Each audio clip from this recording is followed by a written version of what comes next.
Feel me like a Hellcat.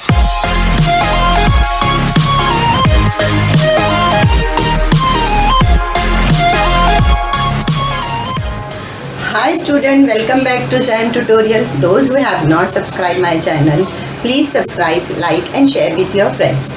Today we are going to start a new topic which is quadratic equation. Quadratic equation पढ़ने से पहले हम लोग देख लेते हैं कि ये क्या है. 9th स्टैंडर्ड में तो खास तौर से एक पूरा टॉपिक दिया हुआ है पॉलिनोमियल क्या है, what is polynomial.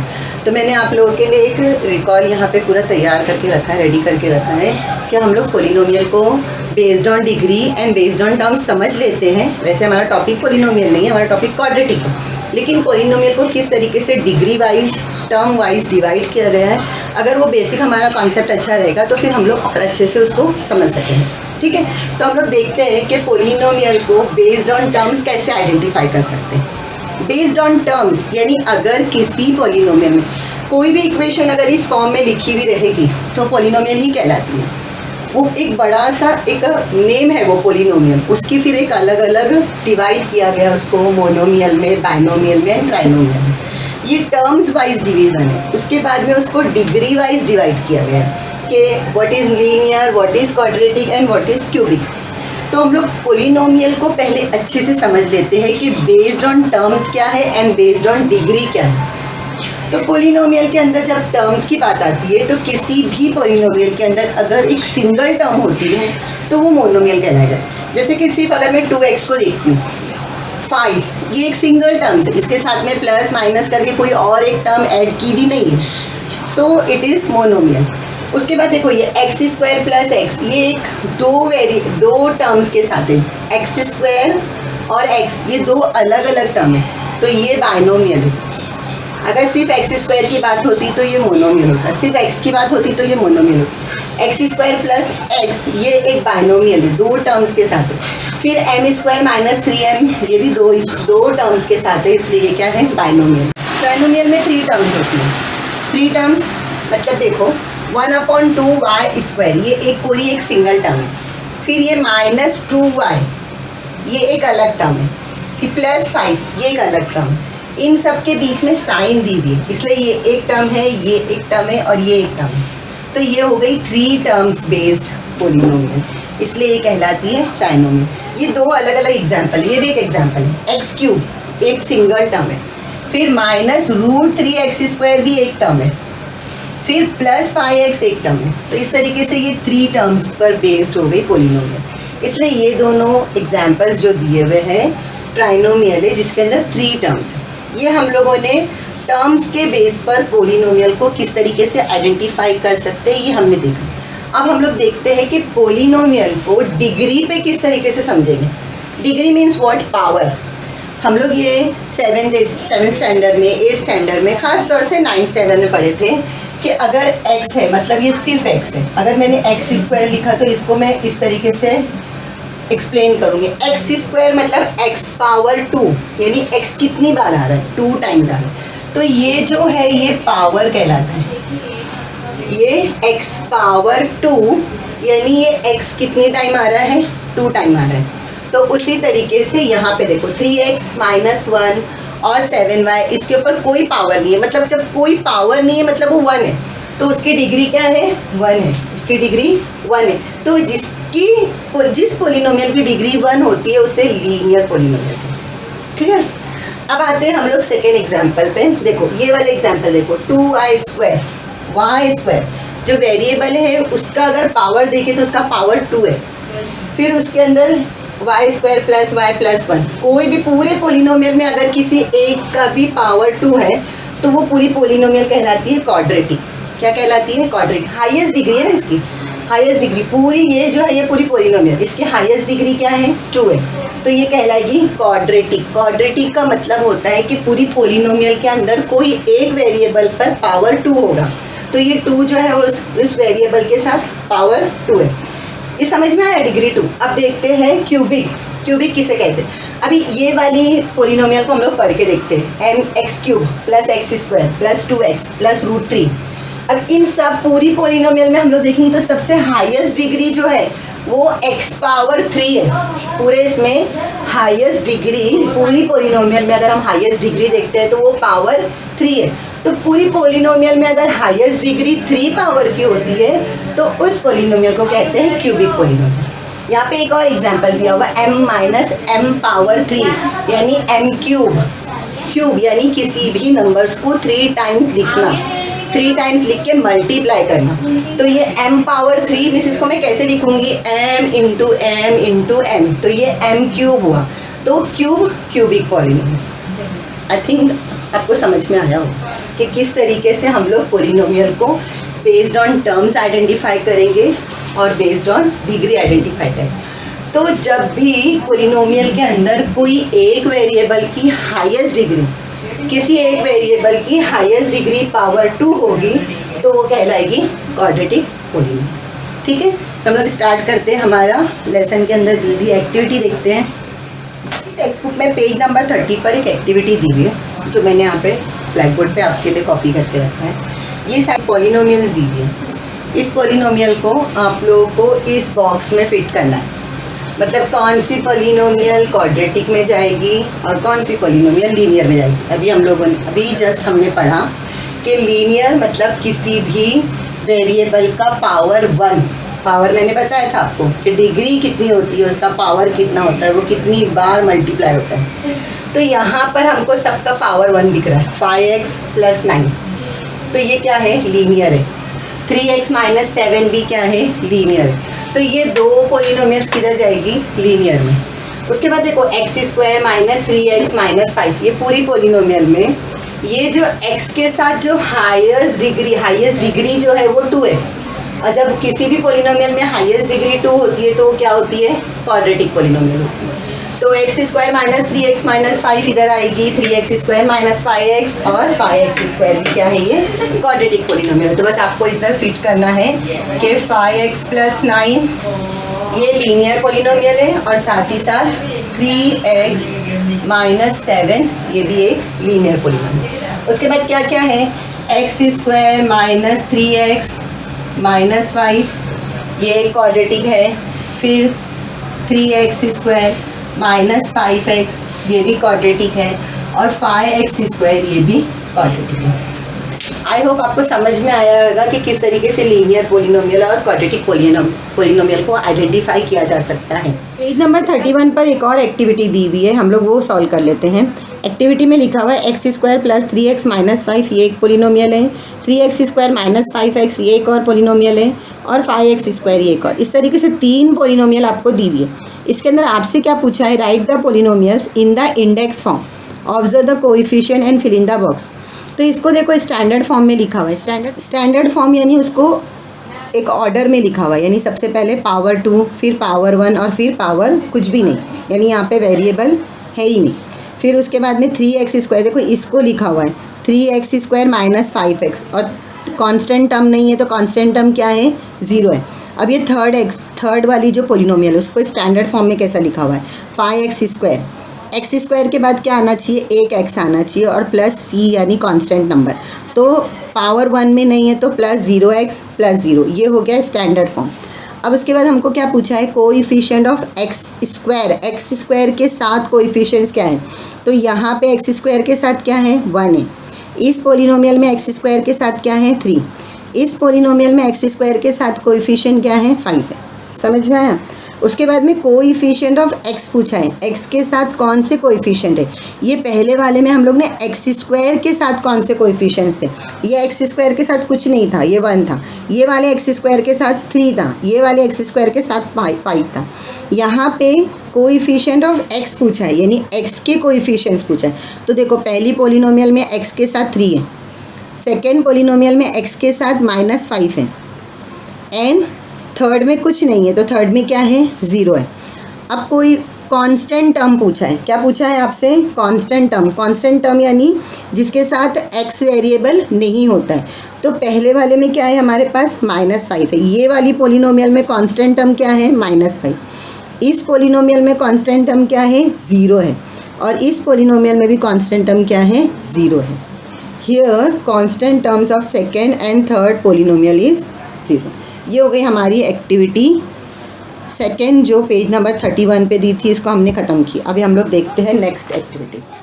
Page number 31 पर एक और एक्टिविटी दी हुई है जो मैंने आप लोगों के लिए ब्लैक बोर्ड पर लिख के रखी। ठीक है, देखो यहाँ पे कुछ इक्वेशंस दिए हुए, उस इक्वेशन को हमको जनरल फॉर्म में लिखना है। जनरल फॉर्म देखो या स्टैंडर्ड फॉर्म देखो। ठीक है, उस स्टैंडर्ड फॉर्म के अंदर हमको 3 चीज़ों पे फोकस करना है, A B C। उससे पहले हम लोग ये देख लेते हैं कि क्वाड्रेटिक इक्वेशन का स्टैंडर्ड फॉर्म क्या होता है। Standard form ax² + bx + c = 0। ये चीज़ याद रखना, ax² + bx + c = 0 is called the standard form of quadratic equation, जहाँ पर a, b and c are real numbers and a is not equal to 0। यानी x power 2 के साथ कोई ना कोई वेरिएबल, यहाँ पे कोई ना कोई न्यूमेरिकल x² के साथ कोई नंबर यहाँ पर होना चाहिए। ये जो नंबर है ये 0 नहीं होना चाहिए। क्वाड्रेटिक इक्वेशन के अंदर कंडीशंस है, कंडीशन है कि a b c real numbers होने चाहिए और a कभी भी 0 के बराबर नहीं होना चाहिए। तो ये x पावर 2 के साथ कोई नंबर होगा, x के साथ नंबर होगा और c के साथ वेरिएबल नहीं होगा, वो सिर्फ एक नंबर होगा जिसे कांस्टेंट कहते हैं। तो हमारा स्टैंडर्ड फॉर्म कैसे बनेगा कि x, इसके अंदर सिर्फ एक ही वेरिएबल यूज़ होगा, x variable, y variable, z variable, p variable, q variable, कोई एक ही वेरिएबल के साथ इसका प्रेजेंटेशन होगा और उसे ही कहते हैं क्वाड्रेटिक इक्वेशन का स्टैंडर्ड फॉर्म। तो जब पहला पावर होगा वो 2 होगा, x a के साथ जो x होगा वो पावर 2 होगा, b के साथ जो x होगा वो पावर 1 होगा और उसके बाद जो c नंबर होगा वो कांस्टेंट नंबर होगा। ठीक है, तो इस तरीके से जब हम उसको स्टैंडर्ड फॉर्म में लाएंगे तो वो कहलाता है उसका स्टैंडर्ड फॉर्म या जनरल फॉर्म। तो यहाँ क्वाड्रेटिक इक्वेशन लिखी हुई है, फर्स्ट क्वाड्रेटिक इक्वेशन, इसको हम लोग जनरल फॉर्म में कैसे लिखेंगे। देखो x², अभी हमारे पास x² के बाद भी एक x होना चाहिए, तो कोई x नहीं है तो हम लोग लिखेंगे +0x। फिर -4, -4 क्या है, कांस्टेंट नंबर है, तो ये हुआ -4 = 0।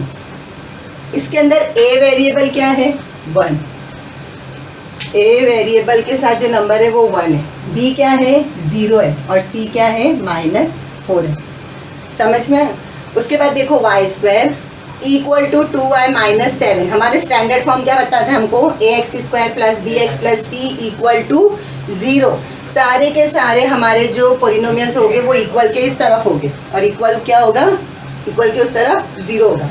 तो हम इसको स्टैंडर्ड फॉर्म में लाएंगे तो पहले हो गया y², ये 2y उस तरफ जाएगा तो हो जाएगा -2y और ये -7 कांस्टेंट नंबर है तो इक्वल के उस तरफ गया तो हो गया +7 = 0।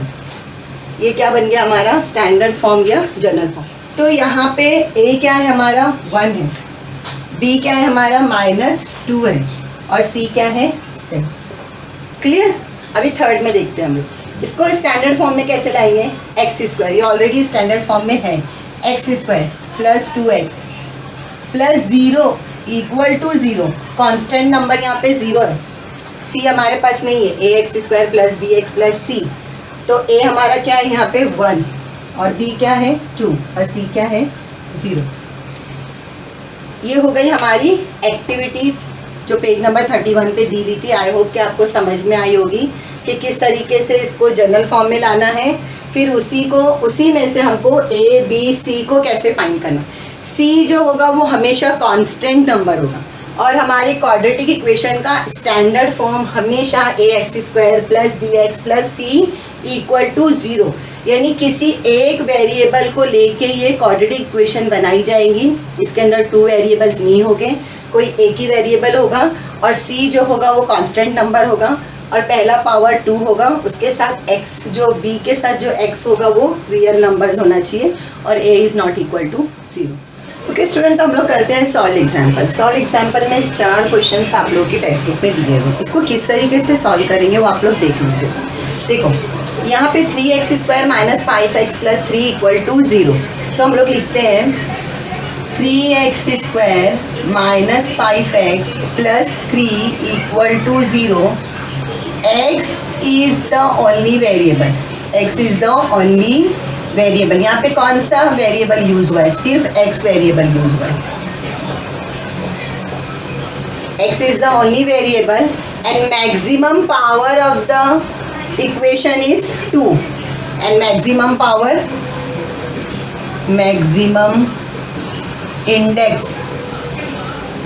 index कितनी है इसकी? 2 है। maximum index equal to 2, therefore it is a quadratic equation। यानी आपको सिर्फ अगर क्वेश्चन में ये दिया हुआ है कि आइडेंटिफाई करना है कि this equation is a quadratic equation और नॉट, तो उसके लिए दो ही कंडीशन है कि पूरी इक्वेशन में कोई एक ही वेरिएबल यूज़ होगा और उस पोलिनोमियल के अंदर जो हाईएस्ट पावर होगा, मैक्सिमम पावर या मैक्सिमम इंडेक्स जो होगी वो 2 होगी, तो वो क्वाड्रेटिक इक्वेशन होगी। अगर ये ऐसे लिखा हुआ है p² - 2x² + 3 = 0, तो यहाँ पे दो वेरिएबल यूज़ हो रहे हैं, एक p और एक x।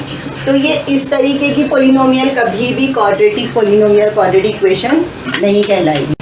अब यहाँ पे 9y² + 5 = 0, तो यहाँ पे आपको सिर्फ ये लिखना है कि y is the only variable, y is the only variable, एक ही वेरिएबल है y है, और हाईएस्ट पावर मैक्सिमम पावर क्या है? मैक्सिमम इंडेक्स जो दी हुई है, मैक्सिमम इंडेक्स 2 है, equal to 2, therefore it is a quadratic equation। Same answer आपको यहाँ पे भी लिखना है। अब यहाँ पर भी देखो, m⁻³ - 5m² + 4 = 0, m is the only variable in this equation, m is the only variable, m ही एक अकेला वेरिएबल है।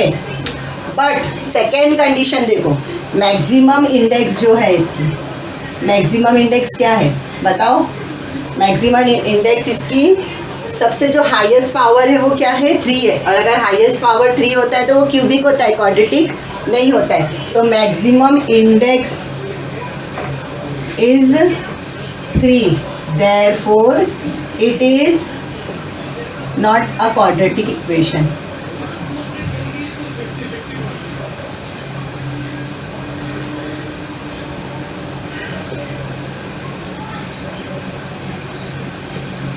इस तरीके से आपका आंसर होना चाहिए, ठीक है। यहाँ पे m एक वेरिएबल लेके एक पोलिनोमियल तैयार है, एक इक्वेशन तैयार है, लेकिन उसकी जो मैक्सिमम इंडेक्स की जो कंडीशन है कि 2 होनी चाहिए, वो यहाँ पे फुलफिल नहीं हो रही है। यहाँ पे जो हाईएस्ट पावर है वो कितना है? 3 है, therefore it is not a quadratic equation.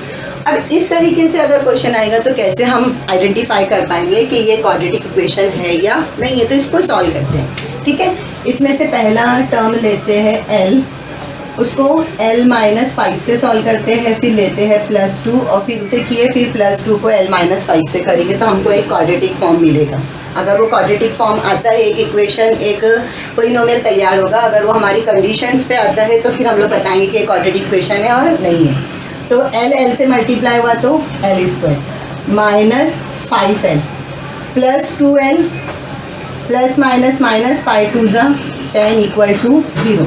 l² as it is रहेगा, -5ln + 2l, ये दोनों सेम वेरिएबल है तो ये आपस में प्लस माइनस हो सकते हैं। तो 5l में से 2l गया तो कितने बचे? 3l, तो -3l - 10 = 0। तो अभी देखो आपको समझ में आ रहा है कि l is the only variable, यहाँ पे कौन सा वेरिएबल है? l, therefore l is the only variable, l is the only variable and maximum power इसका कितना है? मैक्सिमम इंडेक्स इसकी दी हुई है 2 है, maximum index equal to 2, therefore it is a quadratic equation, therefore it is a quadratic equation, therefore it is quadratic।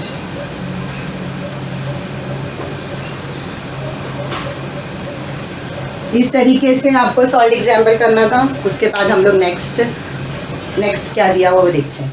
Roots of quadratic equation क्या है ये हम लोग देखते हैं। हम लोग ने 8th स्टैंडर्ड में भी पढ़ी है ये चीज़, 9th स्टैंडर्ड में भी पढ़ी है कि रूट्स यानी क्या? क्वाड्रेटिक इक्वेशन की ये जो x की अगर कोई वैल्यू दी है और वो इक्वल टू 0, यानी जो उसका ये हमारा राइट हैंड साइड है और ये हमारा लेफ्ट हैंड साइड है, राइट हैंड साइड और लेफ्ट हैंड साइड जब इक्वल हो जाता है तो वो जो x की वैल्यू जो दी हुई है वो उस पूरी इक्वेशन का रूट्स होता है। यानी हम जब इसकी x की जगह पे x की वैल्यू पुट करते हैं और उस पूरी इक्वेशन का आंसर राइट हैंड साइड के 0 के बराबर आता है तो वो x की वैल्यू इस पूरी इक्वेशन का रूट्स या सल्यूशन कहलाता है। आया समझ में? तो हम लोग x की जगह पे x² minus 5x plus 6 equal to 0, जब हम लोग x की जगह पे 2 पुट करते हैं तो देखते हैं ये हमारा राइट हैंड साइड है, ये हमारा राइट हैंड साइड है और ये पूरा हमारा लेफ्ट हैंड साइड है। ठीक है, तो x की जगह हम लिखते हैं 2 इज x² मतलब 2² minus 5 into 2 plus 6 equal to 0, 2 power 2 4 minus 5 2 10 plus 6 equal to 0, 4 minus 10 कितने हो गए? -6 प्लस 6 इक्वल टू 0, -6 प्लस 6 क्या हो गया? 0। और ये हमारा क्या है? Right hand side. ये हमारा राइट हैंड साइड था, ये हमारा लेफ्ट हैंड साइड भी राइट हैंड साइड के इक्वल आया। यानी जब हमने x की वैल्यू 2 डाल दी, x की जगह पे वैल्यू 2 डाल दी तो x equal to 2 is equal to right hand side, therefore x equal to 2 is the solution, या तो is the roots of the given equation, is the solution of the given equation. I hope समझ में आया होगा आपके। अब इसके आगे के क्वेश्चंस आपकी टेक्स्ट बुक में दिए हुए हैं। अगर आपको नहीं समझ में आता तो आप मुझे कमेंट बॉक्स में कमेंट कीजिए, फिर मैं आपके लिए वो एक वीडियो बना देती हूँ। अभी हम लोग आगे जो एक्टिविटी दी हुई है वो सॉल्व करते हैं। 33 पे आपको एक्टिविटी दी हुई है जो मैंने ऑलरेडी आप लोगों के लिए यहाँ पे लिख के रखी है। देखिए इसके अंदर क्या दिया हुआ है कि x की वैल्यू हम लोग 5 ले लेते हैं। x की वैल्यू क्या लेते हैं? 5 लेते हैं। अगर x equal to 5 is a root of the equation, ये इक्वेशन का रूट है, x की जगह जहाँ जहाँ हम 5 लिखेंगे तो हमारा राइट हैंड साइड और लेफ्ट हैंड साइड इक्वल आता है। मतलब ये 0 है तो ये पूरा पार्ट भी 0 आ रहा है। तब हमको किसकी वैल्यू पता करना है? Find the value of k। यहाँ पे ax² यानी तुमको a पता करना है, k की वैल्यू पता करनी। तो क्या करते हैं, हमने ये पूरी इक्वेशन है ax² minus 14x minus 14x minus 5 equal to 0। तो जहाँ जहाँ भी x आ रहा है वहाँ पे हमको क्या लिखना है? 5 लिखना है। तो k एज इट इज़ लिखें। अब ये जो एम्प्टी बॉक्स है यहाँ पे क्या लिखेंगे हम लोग? x² है तो x² की जगह क्या लिखेंगे? 5। ठीक है, 14x तो x की जगह लिखेंगे 5। अब इसको सॉल्व करके देखते हैं कि हमारा आंसर जो है k का वो क्या है। ठीक, तो ये 5² यानी 25, तो ये हो गया 25k minus 14 5 70 minus 5 equal to 0। ठीक है, 25k एज इट इज़ लिखेंगे। -70 और -5 क्या हो गया? -75 इक्वल टू 0। अभी देखो 25k इक्वल टू 0 -75 हुआ वहाँ पे +75, तो ये 25k इक्वल टू 75। तो 25k के साथ क्या हो रहा है? मल्टीप्लाई, तो वहाँ जाके क्या होगा? डिवाइड। तो ये हो गया k इक्वल टू 75 अपॉन 25। तो 25 1 ज़ा 2 ज़ा 3 ज़ा, तो k equal to 3। k equal to 3 is the value of k। यही हमसे पूछा था, ये हो गया हमारा सॉल्व। 25 1 ज़ा 25, 3 ज़ा 75, तो k की वैल्यू हमको मिल गई 3। ये हमारी एक्टिविटी यहाँ पे कंप्लीट हो गई। Tell me like a Hellcat.